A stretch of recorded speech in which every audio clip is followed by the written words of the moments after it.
Hello, everybody, and welcome. This is Lizzie and Justin from Thirdspace, and we are here for another week of Turning Towards Life. Welcome to all of you. Welcome, Lizzie. It's fantastic to feel the growing rings of participation in this project and in this conversation, Lizzie. And I'm really glad to be with you again. Thank you, all of you, for joining us, whether you're listening to us on a podcast, maybe you're on YouTube or Instagram, maybe you're over on our Turning Towards Life website, where I will just say briefly, you can also find out details if you're listening in 2025 or maybe beyond. You can find out details of a gathering, a live on Zoom gathering we're planning to hold on June the 8th, afternoon time, UK time, which will be our 400th episode. Very exciting to have the possibility, Lizzie, of meeting people and talking with people and learning with people, with all of you. And then from September, we are beginning Turning Towards Life Live, which will be a rolling 6-month season of study and conversation and practice and community together. And you can find out the details there. Always a very good idea. If you're interested, you can sign up to our weekly email on our website, and that way you get everything in your inbox, fresh and ready to go. And Lizzie, you've brought us the most wonderful source for this week, which I'm feeling very moved by and very glad for. Thank you. Thank you, Justin. Yeah, so if anybody was listening last week, at the kind of the end of our conversation, we got to this real wondering about death and whether people really die or whether they live in a different way once we have lost their bodies, but they still exist somehow. And so we were in that, we left with that wondering, and we were talking about, Justin, your grandfather being loved right now as well as then in his body and when he didn't have a body anymore. And it kind of threw us into this really lovely piece of the conversation. And then Nick Cave's Red Hand files, which are randomly arrive in our inboxes, don't they? Nick is like an agony aunt of a rock and roll kind. And he responded to something just this week, and it seemed like a continuation of our conversation. And so I couldn't help but think, let's do it. This is the thing that we should have for this source this week.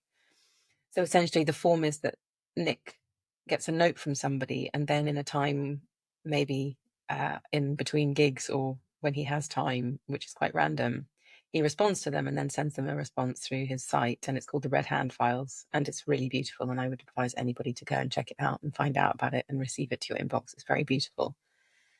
And Nick Cave, for anybody who doesn't know, is many, many things, but he's a wonderful songwriter, musician, dad, husband, lots of things. And his writing is really beautiful as well as all of his music. So here we go. This is Amy in Los Angeles writing to Nick, and then Nick responds, and we're going to read this to one another. So Amy says, "My dad died suddenly and unexpectedly. We moved and only saw him for 2 weeks of what turned out to be his last year on Earth. Now I feel like I have failed him so terribly. How do you apologize to someone who's gone? How do you say I love you? And I'm so sorry when their ears and their heart don't exist anymore?" And then Nick responds, "Dear Amy, it's 3 a.m. and we've just played Kansas City. Sleep will come, but not just yet.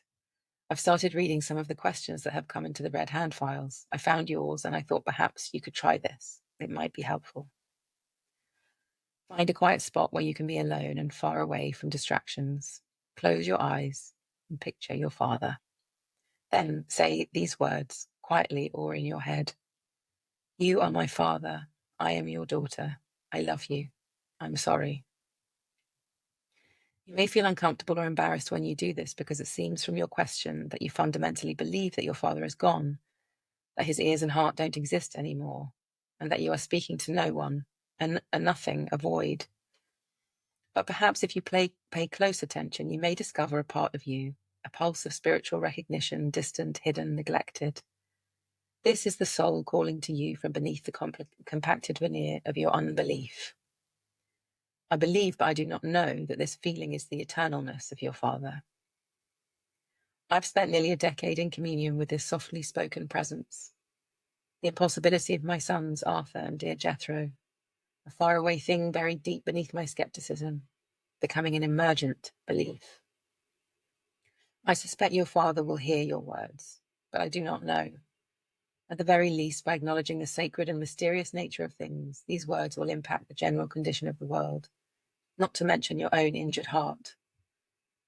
I believe we must take our subtle spiritual intuitions seriously and view them as the quintessence that underlies the ordinary world. The rejection of the sacred is the fundamental reason of our existential discontent. I love you and I'm sorry spoken into the universe are two sentiments forever worth declaring. I think of you, Amy, and your situation. I feel the answer to your question will always exist outside the world as it presents itself, beyond the matters of the day, distinct from the temporal. It will be found within the mysterious, the unsettled, and the sacred, that faraway and intangible place where truth and music and your father reside. I hope you find some relief. I'm sorry for your loss. Love, Nick. Thank you, Lizzie.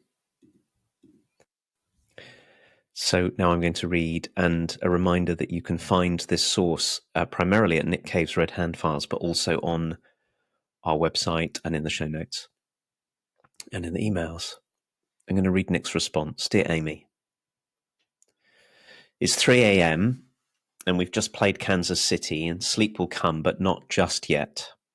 I've started reading some of the questions that have come into the Red Hand Files. I found yours, and I thought perhaps you could try this. It might be helpful. Find a spot where you can be alone and away from distractions. Close your eyes and picture your father, and then say these words quietly or in your head. You are my father. I am your daughter. I love you. I'm sorry. You may feel uncomfortable or embarrassed when you do this because it seems from your question that you fundamentally believe that your father is gone and that his ears and heart don't exist anymore, and that you're speaking to no one, a nothing, a void. But perhaps if you pay close attention, you may discover a part of you, a pulse of spiritual recognition, distant, hidden, neglected. This is the soul calling to you from beneath the compacted veneer of your unbelief. I believe, but I do not know, that this feeling is the eternalness of your father. I've spent nearly a decade in communion with this softly spoken presence, the impossibility of my sons, Arthur and dear Jethro, a faraway thing buried deep beneath my skepticism becoming an emergent belief. I suspect your father will hear your words, but I do not know. At the very least, by acknowledging the sacred and mysterious nature of things, these words will impact the general condition of the world, not to mention your own injured heart. I believe we must take our subtle spiritual intuitions seriously and view them as the quintessence that underlies the ordinary world. The rejection of the sacred is the fundamental reason for our existential discontent. I love you and I am sorry, spoken into the universe, are two sentiments forever worth declaring. I think of you, Amy, in your situation. I feel the answer to your question will always exist outside the world as it presents itself, beyond the matters of the day, distinct from the temporal. It will be found within the mysterious, the unsettled, and the sacred, that faraway and intangible place where truth and music and your father reside. I hope you find some relief. I'm sorry for your loss. Love, Nick. It's so moving to hear you read that, Justin. And I'm having a massive flow of love in me for Nick and the way that he shows us who he is in his writing and in his responses to all of these letters, and how he's doing this incredible job, I think, of kind of bridging the worlds, like the kind of gross world with the mysterious sacred world somehow in a very ordinary, straightforward kind of way. And I'm so grateful for him being able to do that. I'm so grateful for marrying up the skepticism and an emergent belief, and knowing that they can both be here and for him just being so straightforward with it all. And as you were reading, Justin, I was holding some people in my mind who are no longer, as Amy says, in a place where they have ears and hearts in existence in this physical way that we all live. And what I'm appreciating is the invitation from Nick that there's a communion possible, like I can be in relationship that way. And that practice of you are my father, I am your daughter, I love you, I'm sorry, and always having I love you and I'm sorry is things worth saying, whether there's anyone listening to you or not in physical body, but what that makes us into by being someone who says I love you and I'm sorry just in our own worlds. And the fact that he places such value on that feels so real and so important to me. And I just love this feeling of what does he say, the spiritual intuitions as the quintessence that underlies the ordinary world. Like, what does it mean to be this kind of pay attention this much so that we can feel into what underlies the ordinary world and that we can feel that life source? It feels so vibrant. It feels so filled with life force and reality. I don't know if that's the right word, but what's really real to us, what we really love, what we really belong to, what we really feel grief for, feels like where Nick's pointing us into. And I love the kind of the marriage of humanity and ordinary, this plain ground that we're on now, with everything that kind of underpins it. And I think that's what Nick stands for to me, because he's like, it's a 3 a.m. He's just played a gig. He's a serious person in the world who burns the candle at both ends and lives and is super creative. And he sits there and brings this to life at the same time. It's wonderful. I've been feeling in, Lizzie, as you've been talking, I've been feeling into that soft, tender spot in me where it feels like all the loved ones, where I have contact with all of my loved ones, the ones who are not here anymore. And I'm really taken by this thing that Nick says in one way or another, that our rejection of our subtle intuitions has got a lot to do with the discontent that we live in the midst of the world. Mm. And because he's a very intelligent and thoughtful and truthful person, Nick, I appreciate that he is not here laying out a metaphysical explanation that we're all meant to kind of buy into in order to see the world aright. Like, this is where your father is, this is where my grandfather is. What he says to us is, pay attention. Notice that there are times when it really feels like we are in intimate contact with something alive that is an expression of the ones we've loved and known when they were living with us. Don't discount the subtle, gentle, tender, truthful, love-filled intuitions of ours. Don't turn away into cynicism. Don't make our lives shallow as if they were just a surface. And there's this great word where he says, you just quoted this part, and I was also very taken by it, Lizzie. I feel that the answer to your question, to Amy's question, will always exist outside of the world as it presents itself. And there's a sense that the world, with its deep mystery, presents itself to us, like the world appears to us and we see the surface of it.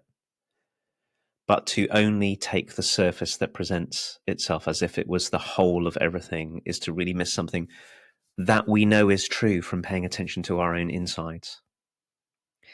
And there's a whole sort of philosophical movement to say the only real things are hard material things, and hard material things aren't conscious, and therefore we're not even conscious, we ought to discount our own experience as if it was some kind of illusion or some kind of fantasy, as if it weren't real. And Nick is saying, no, no, no, no, no. Pay attention to your experience. And I know from reading Nick that he is also not prone to, that doesn't mean take everything you experience as the truth.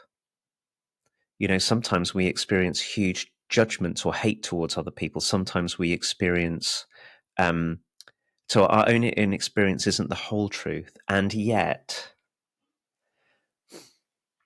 and here it is, being able to say, I'm your daughter, I'm your son, I'm your grandson, I love you, I'm sorry. If we will say it and listen quietly enough inside us, we'll feel a response. Now, what is the response?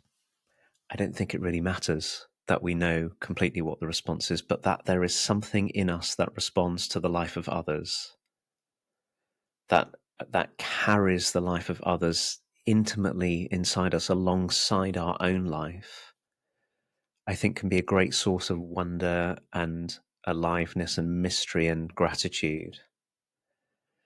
And it also softens us. It brings us in close to something which I think can soften the